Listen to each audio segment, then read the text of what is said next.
I just found out my husband has been cheating on me with our married best friend for years, and now I'm quietly planning my escape while they think I'm still in the dark. They don't know that I know, but I caught my husband, 42M, and our married best friend, 32F, making out at the end of our driveway when he was seeing her off after dinner with our family. We live on a small acreage and the driveway is a long way off from the main house. She had forgotten some crockery at the house and I decided to walk it over, because for some reason the two of them always took a while to say goodbye. Now I know why. That's when I saw them lit by her car's overhead lights. Making out in the front seat with our best friend straddling my husband. In shock, I didn't know whether to throw her Pyrex at the car or just walk away. I decided the latter, and was too shocked to cry or be angry. When my husband got back, I had to pretend like everything was normal. I know that it's stupid, but I couldn't sleep that night and decided to go through his phone. She was obviously under a pseudonym, but I found a handful of their messages dating 2 or 3 years back. Her husband doesn't know. He's currently posted overseas as a diplomat. I'm sick with rage and betrayal. I'm lost and have no idea what steps to take next. Update in the same post. Wow, I didn't expect this much support. It's really overwhelming. Just to clarify a few things, I don't live in the US, but in Australia. Technically, I can't file for divorce immediately as you need to be separated for 1 year and 1 day to file officially. My now ex-best friend just recently returned to the country. Her father has cancer, after being posted with her husband overseas. The dinner was to welcome her home, and what a welcome that was. As to what I'm going to do now, a part of me just wants to confront my husband and see what lame excuse he has. But I need to get away from him. This level of betrayal physically hurts.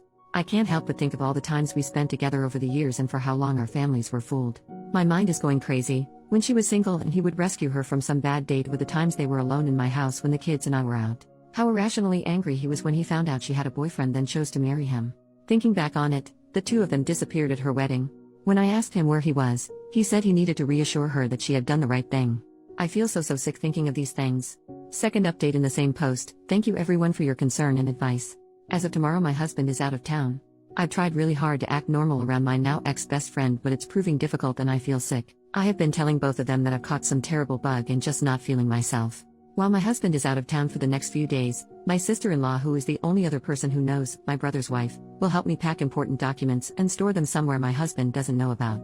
I've organized for my kids to stay with them for a week while I sort my stuff out. I've spoken to a family lawyer and they have told me that the best way to start the separation procedure is to no longer be living under the same roof. I'm very fortunate in that most of our assets are also in my name, and the land our house is on was gifted to us by my parents. I'm planning to kick him out after his trip. But before that, I want to catch them both in the act again. Have some hard proof, send it to the ex-friend's husband, and get the ball rolling for moving on with my life. I'll update with what happens after the confrontation. Final update in the same post. My husband came home 2 nights ago from his trip. While he was gone, I had organized a lot of the important documents, like financials, birth certificates, passports, anything that he could potentially use to try and get more than what he deserves. They are now safely stored and my kids have been staying with their aunt and uncle for the past few days. I had packed all my husband's things and he has been really good at keeping his tracks clean because there was no evidence of his affair within his stuff. I placed all his belongings in the garage ready for the confrontation with him. I was super nervous because I wasn't sure if I was making the right decision. Once he came home and I remembered seeing him kissing our best friend, I remembered the deep hurt they had caused. I was in our kitchen when he came home and he knew straight away something was wrong. During that week I had been distant and had barely answered his texts and screened his calls. I did answer every now and again and gave the kids a chance to speak to their dad. He asked me why I hadn't been responding to his texts and he tried to kiss me, but I turned away, and before I knew it, the first things that came out of my mouth were, "I want a separation." I have to admit that he didn't look very surprised when I said it. He nodded his head and said, "What do you know?" Which was just a punch in the gut, because I wanted him to deny it or say something like it was a one-off thing. I asked him to tell me everything, like when did it start? And he said they started about 10 years ago. At first it was flirtatious messaging and a sneaky kiss in the office when they briefly worked together, and the affair was on and off. She apparently always felt guilty, and her way out of that was to marry the next man that was interested in her and proposed. He admitted that they made love on her wedding day, and when he is out of town they meet. At this point I couldn't breathe and I was sobbing. I hated that the next words out of my mouth was, "Did you even ever love me?" He hesitated and said yes of course, but he was never in love with me the way he was with her. I cleared my throat and had said to him that he should tell her husband. There is no point hiding it anymore. I told him that all his stuff was in the garage and he can find somewhere else to stay. I let him know that I have spoken to a family lawyer, and I told him that when I feel ready, and only when I feel ready, will we see each other again and talk about the future arrangement with the kids. I said any further communication can be done through my sister-in-law or my brother. I told him he is allowed to see the kids but only at their place.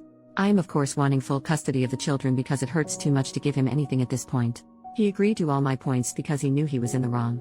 He tried to say sorry and then I absolutely lost my cool and screamed, "No freaking no way are you sorry. For 10 freaking years you have both deceived everyone we know. Please take your crap and leave and tell that woman you have been screwing for 10 years that I do not ever want to see her freaking face again." Certainly not my shining moment, but also a culmination of all the hurt and anger over the last few weeks that they have caused. I have no intention of talking to my ex-best friend or really to my soon-to-be ex-husband until I have had the time to grieve. New update, 1 year later. Thank you everyone who has been messaging over the last year to see how I'm going and asking for an update. It's been a crazy, painful year. But our divorce has been finalized, and I'm free. My ex-husband and my ex-best friend, as no surprise, are now in an actual relationship after the ex-best friend's husband found out about the affair. He divorced her, and since then we have met up for coffee to check in on each other and our mental health. He's been great sending encouraging messages, and he lives overseas and from his Facebook updates has started dating again. So I'm very happy for him. The legal and custody battles had been fairly stressful, but the ex-husband agreed to all my terms. The custody of the children was the only thing he really fought for. I have custody of the kids and he sees them on the weekends. The kids, including myself, have all been going to therapy separately. My ex-husband wants to see them more, and during school break the kids have the choice to stay with him or me. They have been good about it and stay with him for a week or so and then back to their mummy.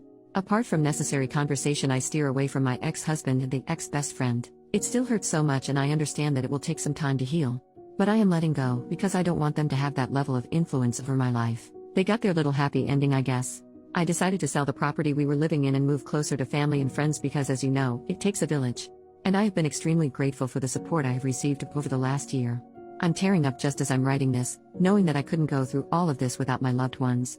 And for myself, I'm happy overall, still a work in progress but grateful for life. The kids and myself have been enjoying life, and when we have the time and the money, try and take little trips here and there so the traumatic events of the divorce doesn't linger and can be replaced by good memories. Memories where they spent road trips and adventures with their mum.